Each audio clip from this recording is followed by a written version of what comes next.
Hello guys, today we're going to talk about apologizing vocabulary.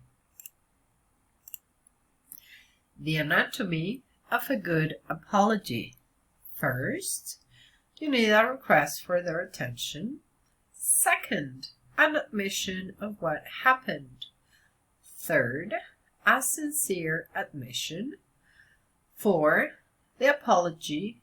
5, some humor if you seem it probable. And 6, it's time to forgive. What is the meaning of a request for their attention? Before apologizing, the offender needs to ask the offended for their attention. Depending on who the offended person is, the request may be casual, informal, or formal. A person might start with a phrase like, "Excuse me, can we talk about something?" Or, "I wanted to talk about what happened yesterday." Then, we need an admission of what happened. The next step in apologizing is to state what happened without making excuses. That's very important. The speaker might say something like, "I know I hurt your feelings," or "I know I caused a problem," or "I forgot to do something." The speaker should be honest and respectful of the other person. A sincere admission.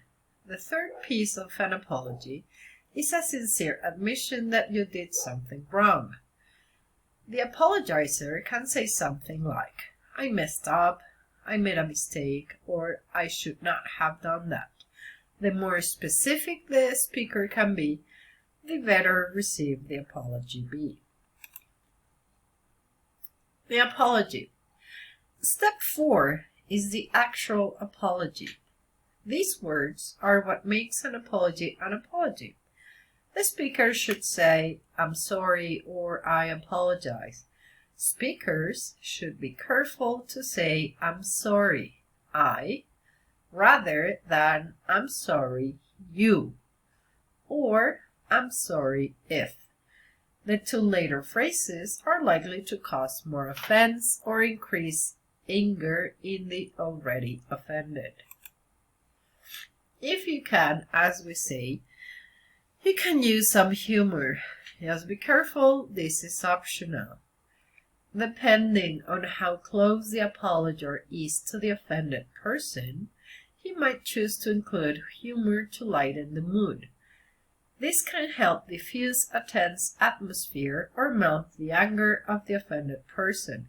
Particularly helpful is self-deprecating humor, something that pokes fun at the person who offended. And lastly, it's time to forgive. Finally, the offended person should have time to forgive the offender. Depending on how serious the situation is, this may take seconds or days or even longer. Someone offering a good apology gives the other person time to resolve his or her feelings and seek reunification. It is key to avoid putting pressure on the offended party. And that's it for today, guys. Thank you. If you have any questions, please send me an email to lilianmolina@upaeb.mx. See you in class. Bye-bye.